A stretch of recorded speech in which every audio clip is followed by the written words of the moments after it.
Imagine taking a pristine, like a $3,000 designer handbag. Okay, I already feel anxious about where this is You going. should. So you take this luxury item and you walk out into your backyard right after a massive rainstorm, and you use it to scoop up wet, foul-smelling horse manure. Oh, wow. That's repulsive. Right. It is the absolute worst demotion. I mean, you are taking something celebrated for its high status and declaring it fit for only the most disgusting task imaginable. Yeah, it's a total insult to the object itself. You're basically saying it has zero real value. Well, in a famous sermon from 1871, a legendary speaker argued that the sovereign of the universe does this precise thing with the most arrogant, hostile forces in our world. Which is a staggering visual, when you really picture it. It really is. Welcome to Reformed Thinking, everyone. We are thrilled you have joined us today as we take a deep dive into the heart of a pretty fascinating text by Charles Haddon Spurgeon. Yeah, we're pulling this from the Metropolitan Tabernacle Pulpit, Volume 17, which was delivered to thousands of people in Victorian London. And our mission for this deep dive is to unpack a highly specific, um, almost jarring phrase from the Old Testament, specifically Psalm 60, verse 8. Right, where the text simply says, Moab is my washpot. Which to modern ears sounds completely bizarre. I mean, what does that even mean? It sounds so random to us today, but the central thesis of the material we are analyzing argues something pretty remarkable about that phrase. Yeah, it asserts that the ungodly outside world can actually function as a tool for a believer's purity and sanctification, even with all its obvious corruption. And the tension of that idea is what makes it so gripping. I mean, the text acknowledges right away that the world naturally pollutes. Right, if you walk through a muddy street, you get mud on your shoes. That is just basic physics. Yes, but the insight here is that faith learns the secret of overcoming that natural tendency. It takes a source of defilement and turns it into an instrument for holiness. It isn't about ignoring the dirt, right? And it certainly isn't about making peace with it. No, not at all. It is about recognizing the absolute authority of the one who commands the dirt. I think we need to start by clarifying the literal image first. Because without the historical context, Moab is my washpot loses all its punch. Oh, definitely. We miss the insult completely. So for someone listening today, what is the literal meaning of a washpot in the ancient Middle East? Like, what should we be picturing? Well, we have to step out of our modern context of, clean paved streets and wearing enclosed shoes. Right, no sneakers back then? Exactly. I mean, yes, spot on. In the ancient East, the majority of travelers wore open sandals, and they walked for miles on dusty roads, through animal refuse, and across muddy plains. So by the end of a long day, their feet would be covered in filth. Highly defiled. Now, the cultural practice for washing upon entering a home involved two distinct items: a ewer, which is a pitcher holding clean water, and a basin. And they wouldn't just stick their feet in a bucket of standing water, right? No, an Oriental traveler would never wash in a stagnant pool. That was considered totally unclean. Instead, a servant would pour the clear, cool liquid from the ewer over the feet. And that water would just fall into the catch basin underneath. Right, so the washpot is simply that bucket on the floor catching the contaminated runoff. That makes it a pretty contemptible vessel, doesn't it? Oh, it was the lowest item in the house. Its sole design, its entire function in the household hierarchy was just to hold dirty water. You would never display it in your living room. Never. And you would certainly never use it for drinking or cooking. It was exclusively meant for defiled water. So this historical context highlights a massive irony when we look at who Moab actually was as a nation. Yeah, because Moab was not just some random neighboring country that Israel happened to dislike. Right. The text details that Moab was historically infamous for its extreme arrogance. If you trace their history, they were descended from Lot. And they lived on a high plateau east of the Dead Sea. That gave them this incredible natural geographic fortress. So because of that isolated, secure position, they grew incredibly wealthy. They had vast flocks of sheep and massive vineyards. And the scriptures describe Moab's loftiness, its arrogance, and just the haughtiness of its heart. The prophet Jeremiah uses a fascinating wine-making metaphor for them. Oh, right. He says Moab had been at ease from his youth, and he hath settled on his lees, and hath not been emptied from vessel to vessel. Yeah, which is such a specific image. Let me stop you there and ask for an explanation, because settled on his lees is a phrase most of us today have never heard. What does that mean in ancient winemaking? So after the grapes were crushed, the juice was left in a clay vessel to ferment. And as it fermented, the dead yeast cells, grape skins, and seeds would fall to the bottom. Okay, so a layer of sludge at the bottom. Right, and that sediment was called the lees. If you left the wine sitting on that sediment for too long without pouring it into a new jar, it absorbed a very bitter flavor. Ah, so to refine the wine, a vintner had to pour it from vessel to vessel, leaving the bitter sediment behind each time. Yes, so Jeremiah is saying that Moab was never poured out. They were never invaded, never sent into exile, just never disturbed. So because they were left alone in their wealth, their pride basically fermented and grew incredibly bitter and concentrated. They were completely untouchable in their own minds. Yet in the hands of the divine, this excessively proud nation is reduced to the status of a floor basin. A bucket for dirty foot water. Which brings us back to the handbag scooping manure. It does. The sheer insult of it is staggering. You have a notion that thinks it is the center of the universe, and God says, "You are the bucket I use to catch the dirt when I wash my children's feet." It is a massive demotion. So what does this all mean for us? How does this specific demotion of an ancient nation translate to how you and I should view the hostile world today? Well, the spiritual application is pretty striking. Believers have a promised land in Christ. The text points out that believers can say, Gilead is mine and Manasseh is mine. Meaning all things are possessed in Christ. Right. And the world outside of this spiritual heritage, which is represented by Moab, is put under the feet of believers. It might yield some earthly comfort, though. I mean, you might get a good job, a nice home, or basic necessities from the world's economy. Sure. But the world is not the crown of the head. It is not the staff of support. The whole world, with all its wealth and status, is likened to Esau's mess of pottage. While the believer holds the birthright, I am glad you brought up Esau, actually. To understand the weight of that comparison, we should clarify what a birthright meant. Yeah, it wasn't just like a trust fund. No, it was the spiritual leadership of the family, the double portion of the inheritance, and the continuation of the line of the promised Messiah. And Esau came in from hunting, felt a temporary physical hunger, and traded that massive eternal inheritance for a single bowl of red lentil stew. It's wild, and the text argues that the entire wealth of the hostile world is nothing more than that bowl of stew. It mentions that a believer's worst is better than the world's best. The reproach of Christ is greater riches than all the treasures of Egypt. But recognizing the world's inferior status is really only the first step here, right? The text pushes a lot further. It does, because we still have to walk through this world. We can't just float above the ground. We have to walk through the dust. The source compares believers to pilgrims asking for a clear passage through Vanity Fair. We are surrounded by a culture that rejects our core beliefs.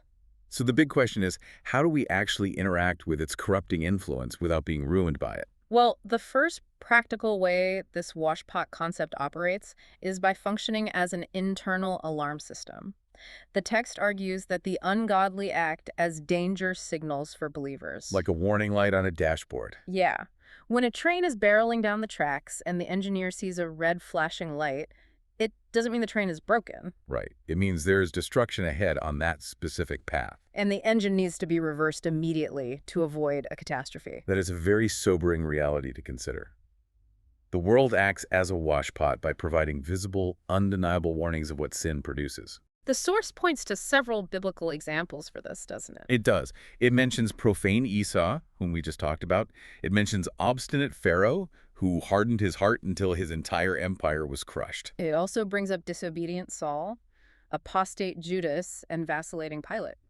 Their lives are recorded not as excuses for our shortcomings, but as the exact reverse. They are like murderers from olden times, hung in iron chains at the crossroads as a gruesome deterrent to anyone passing by. I appreciate that the text makes this incredibly personal, too. It brings up the emotional weight of looking at those warning signs. Yeah, when a believer sees a drunkard on the street or someone whose life has been shattered by a terrible scandal, the reaction should never be pride. You shouldn't look down your nose and feel superior. The sight should bring tears to your eyes. And that is a crucial distinction in our theology.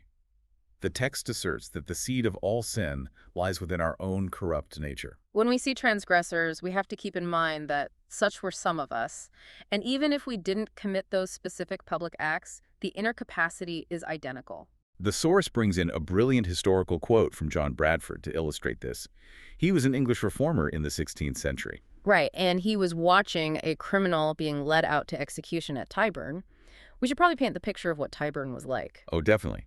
because it was not a quiet, solemn place. Not at all. Tyburn was the infamous site for public hangings in London. It was this massive public spectacle. Thousands of people would gather.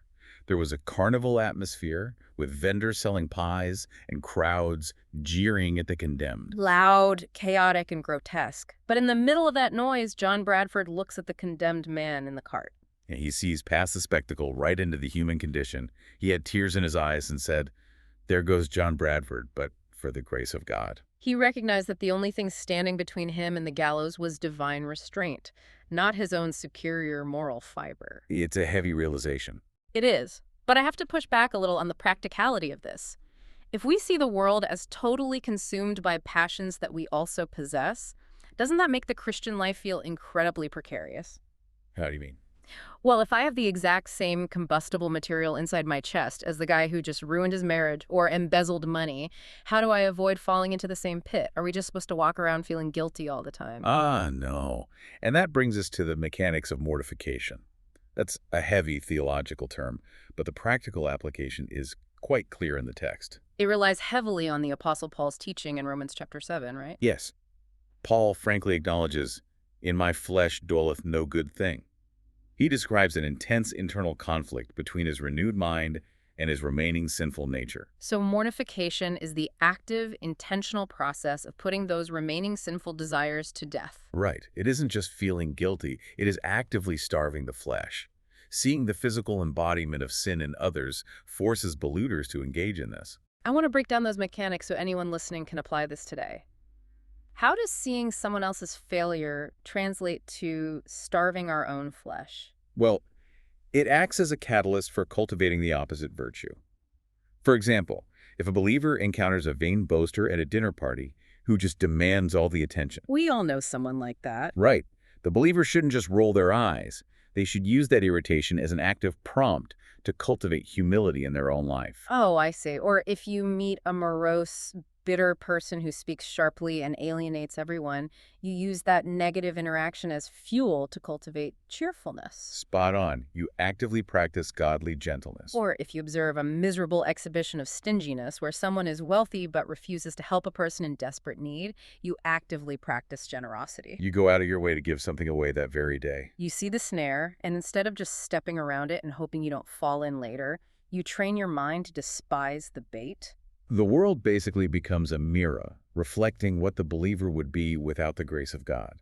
The text notes that we shouldn't just laugh at the boaster's folly.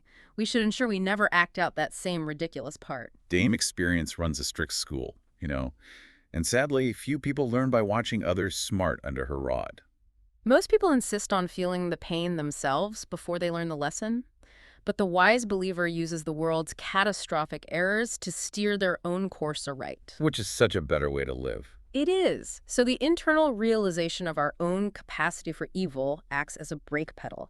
But human nature is so stubborn. Very stubborn. Sometimes knowing we have the capacity for evil isn't enough to stop us. We need to see the external physical wreckage that sin leaves behind in real time before we actually believe the stove is hot. And this leads us to the second major way the world functions as a washpot, revealing the bitter harvest and the total illusion of worldly joy.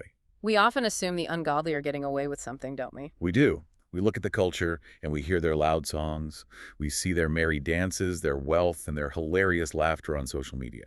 It looks like they are having an incredible time while the believer is restricted by archaic rules. But the text pulls back the curtain on this facade. It describes this mirth as painted comeliness. Just a cosmetic application, a transient imitation of joy that isn't even skin deep. The source points out that when these individuals are completely alone, without the noise of the crowd, they are ready to die with dullness. They are constantly trying to kill time because sitting in silence with their own thoughts is just unbearable. The text uses a fascinating reference to Madame Bubble with her mask off. For those who might not catch the reference, Madame Bubble is a character from John Bunyan's classic allegory, Pilgrim's Progress. She represents the carnal world. She is described as a tall, attractive woman with a great purse by her side, constantly fingering her money and offering the world to anyone who will bow to her. But the text calls her an alluring witch whose fascination is entirely fake. You think you are looking at a serene river that will quench your thirst, but it's a mirage mocking you. The sand is dry. And the text brings in such agonizing imagery of what happens when that mirage vanishes. It describes a gambler who stakes his last gold coin, loses absolutely everything he has, and rushes out into the night to shed his own blood. Because he has lost his gods.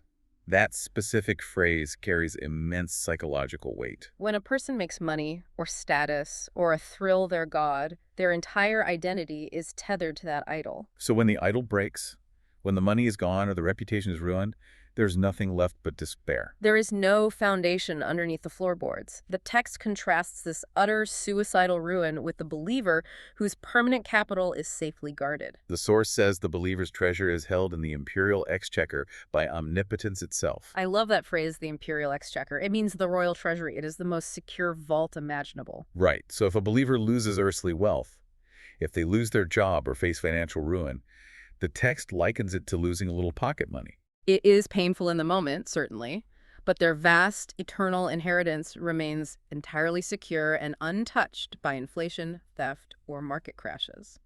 The contrast is stark. The believer has a foundation that cannot crack, while the world builds mansions on a frozen lake, just waiting for the spring thaw. It's like watching someone enthusiastically eat a beautifully frosted cake only to find out the inside is made of dry ash. Yeah, you wouldn't ask for a slice once you saw them choking on it. But that begs a massive psychological question. If the consequences are so clearly disastrous, if the inside of the cake is literally ash, why do the ungodly continue to chase the wind? Why does the world keep running back to the things that destroy them? Right. To answer the why behind that behavior, the source provides a highly detailed, tragic anecdote. It analyzes the life of a young man of good estate. He starts his adult life with inherited wealth, respect, and every advantage one could ask for. But he squanders everything on debauchery and a mad, unrestrained riot. He burns through his fortune, his health, and his friendships. He ends up in rags, piteously weeping for bread. He becomes loathsome and sore sick. And in the 19th century context of this sermon, ending up in rags without a penny was a terrifying prospect. There's no social safety net. You ended up in a Victorian workhouse, which was essentially a prison for the poor. Families were separated, the food was a starvation diet of thin gruel, and the inmates were forced into bone-crushing labor. Like breaking rocks or picking oakum, which meant untangling old tar-covered ropes until your fingers bled. Just a total Dickensian nightmare. But the tragedy of this young man doesn't end with his poverty. His old friends pity him. They decide to provide for him, but it is entirely useless. The text details how he is given clean food, steady work, and warm charity clothing to survive the winter. And what happens? Within hours of receiving these gifts, he sells the charity clothing to buy more drink. He abandons the honest work immediately. He willingly chooses starvation, the freezing cold, and the humiliating pauper's livery over a warm bed and honest bread. The text makes it explicitly clear that he is entirely enslaved by his bodily appetites. Nothing restrains him but the absolute lack of a penny to buy more drink. This is a profound, or a very striking look at the psychology of addiction and the total loss of human agency. Neurologically, his brain has been hijacked by dopamine loops, and theologically, he is a slave to his sin. And witnessing this terrifying loss of agency, seeing a person willingly choose their own destruction over and over again, despite being offered a way out, it cures the observing believer of envying the world. You see the poison planted in the soil, and you watch the awful, inevitable harvest spring up. The text says we do not need to coin our own lives into iniquity just to get it returned red hot from the mint of torment. We don't have to touch the fire to know it burns. We can look at the victims, study their misery, and flee youthful lusts. The psychological shift this causes in the believer is massive. You stop looking at sin as a forbidden thrill that God is unfairly keeping from you. You start seeing it as a horrific disease that God is mercifully protecting you from. And the world, by putting its disease on public display, acts as the washpot. It cleanses the believer's mind of the desire to join in the rebellion. We have established that the world destroys itself while we watch, acting as a warning beacon. A warning signal. But the world doesn't always leave us alone to observe from a safe distance. No, sometimes it turns its attention directly onto us. It becomes actively hostile. And this brings us to the third, highly uncomfortable way the washpot is used. The world acts as a rough pumice stone of criticism and persecution. This is perhaps the most difficult aspect of the framework to embrace, because it requires us to endure active discomfort. The text points out that when believers are surrounded exclusively by gentle Christian brethren, their faults are treated lovingly. We are like delicate plants kept in a glass conservatory. We are sheltered, kept warm, and never exposed to harsh, freezing winds. In that controlled environment, we might not even realize our own weak sides. We get soft. We think we are highly patient simply because no one in our carefully curated social circle is testing our patience. We think we are courageous because no one is threatening us. It is entirely theoretical virtue. Yes, theoretical virtue is easy to maintain. But the rough world outside the conservatory has what the text calls lynx eyes for our shortcomings. A lynx being a wildcat known for its incredibly sharp vision. The world watches believers with predatory intensity, looking for hypocrisy. It has merciless tongues ready to point out every flaw. The source compares this dynamic to young men going away to a rigorous university. When they arrive from their comfortable homes, they face severe, unyielding criticism from their tutors and their peers. Every slip of speech, every weak argument, every logical fallacy is caught and highlighted publicly. It feels incredibly harsh to the student, but it forces them to improve their mind.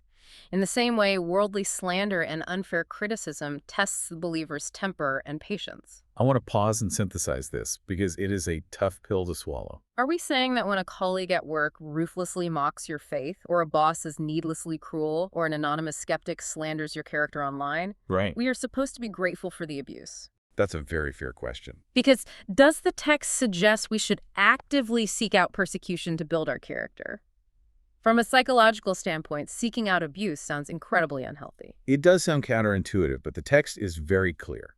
No, we do not seek it out. We do not look for persecution or intentionally provoke people to anger. However, when hostility arrives naturally from living in a world that opposes faith, we recognize that God is overruling that specific hostility for our good. We endure it differently because we know it has a purpose.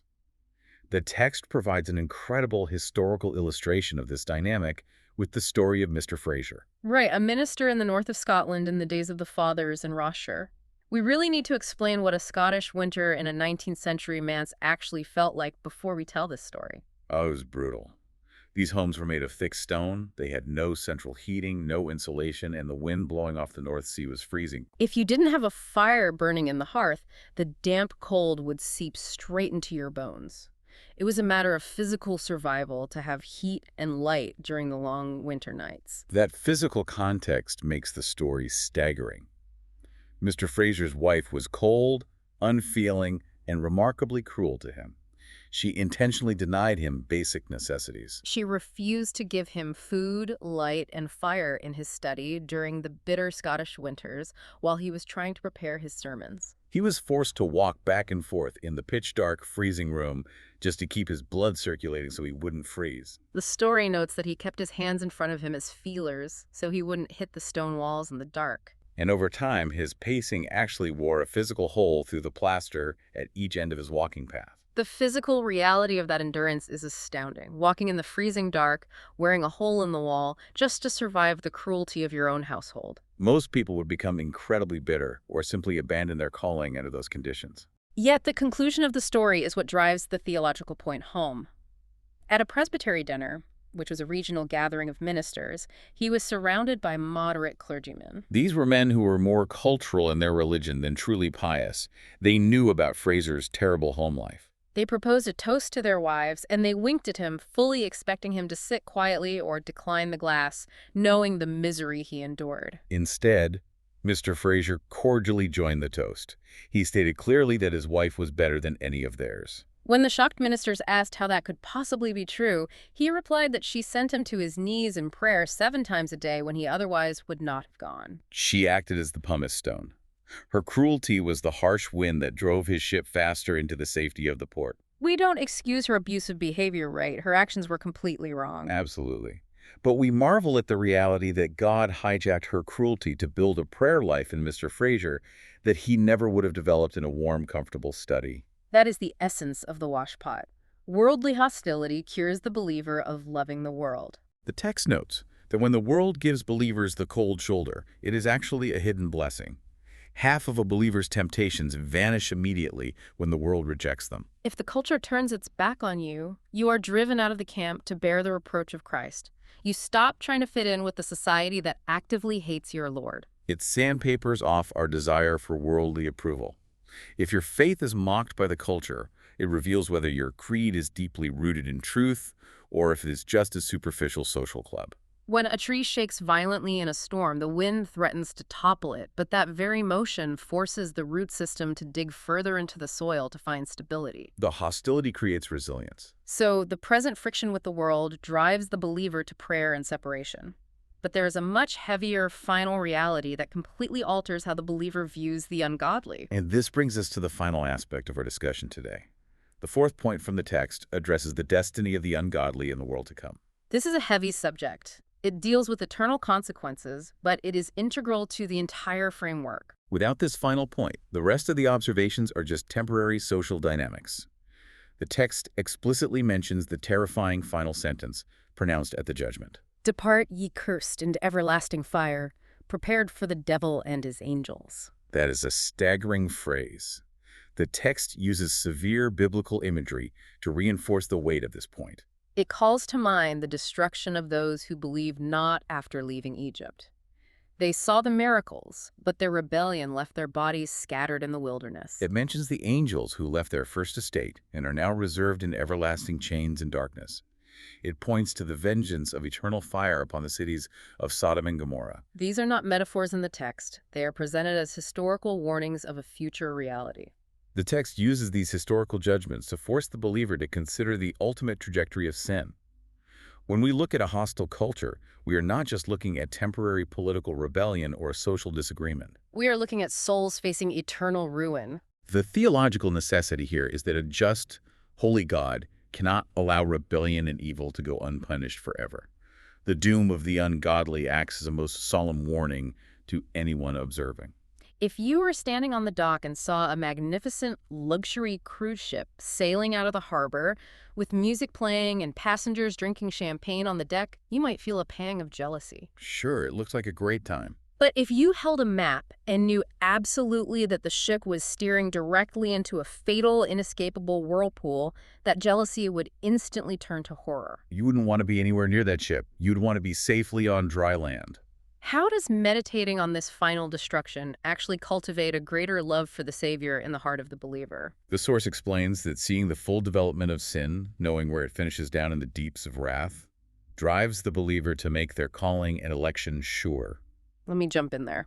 Make their calling and election sure is a phrase from the Apostle Peter. For someone unfamiliar with Reformed categories, what does that mean in practical terms? It means having absolute, settled confidence in your standing before God. It means examining your life and your faith to ensure you are truly relying on the sacrifice of Christ, rather than coasting on to superficial cultural religion. Seeing the terror of judgment creates an intense desire to escape the wrath to come. The text paints a beautiful contrast to the terror. It says the prospect of judgment makes the believer feel that Noah's hand is warm and the peaceful ark is near. It prompts the soul to say, "Return unto thy rest." You see the floodwaters rising, you hear the rain starting to fall on the roof, and the heavy wooden beams of the ark become infinitely more precious to you. You are grateful for the pitch that seals the wood. Yes, it produces overwhelming gratitude for the total sacrifice of the Lord Jesus Christ. The believer recognizes that without that specific sacrifice, they would be facing the exact same fate as the world. The world's impending judgment makes the reality of salvation shine with intense, blinding clarity. You look at the judgment falling on the washpot, and you say, "Lord, save me from the sin which brings such a result at the end of it." The terror of the world's destiny washes the believer's heart of any lingering desire to share in the world's rebellion. You look at the wages of that service, and you realize the payout is death. You want nothing to do with the employer. The text pleads with the reader to recognize this dynamic. It urges the believer to pursue the thought of this final judgment just for a moment, not to dwell on it morbidly, but to let it drive them to watchfulness and gratitude. It is a harsh reality, but God utilizes it to create a soft, thankful heart toward Him. Synthesizing all of this for you, the listener, we are looking at an incredible overarching irony. The very world which seeks to pollute, tempt, and destroy the believer is being actively repurposed by sovereign hands into a washpot. It functions in a few distinct ways. First, it acts as a warning signal on the rocks, showing us our own capacity for evil. Second, it reveals the total emptiness and bitter harvest of chasing worldly joy. Third, it acts as a rough pumice stone to sand down our pride and drive us to desperate prayer. And finally, its terrifying eternal destiny points us toward the absolute necessity of salvation in Christ. The believer learns a radical secret: how to extract good from evil. The world remains entirely corrupt, but the believer's interaction with it is completely altered by faith. Think about the sheer humiliation of evil in this arrangement. The world, in all its arrogance, believes it is the main character of history. The kingdom of darkness thinks it is winning the war. But what if the greatest insult to the kingdom of darkness is not just that it loses at the final judgment? What if the greatest insult is that right now, in this present moment, every attack, every temptation, and every cruel word it hurls at you is being completely hijacked by God to make you more holy? The enemies of faith are unwittingly scrubbing the feet of the saints. That is a staggering reality to walk through life with. It neutralizes the fear of the culture. It changes everything about how we view opposition. It does. But before we close, I want to leave you with one final thought to chew on. We have spent this entire time talking about how a hostile, wicked world acts as a washpot to purify believers through friction and warning. But what happens to the church when a culture becomes universally Christianized and comfortable? What happens when society agrees with you and stops fighting you? Oh, that is an interesting question. Do believers actually lose their primary tool for sanctification? If the greenhouse makes us soft, is a friendly culture actually more dangerous to our souls than a hostile one? Think about that. That is definitely something to sit with. Thank you for joining us for this deep dive on Reformed thinking. We encourage you to keep examining the sources around you and the world itself through this very lens. Do not just look at the dirt on the floor. Look at what the washpot is accomplishing in your life. Until next time.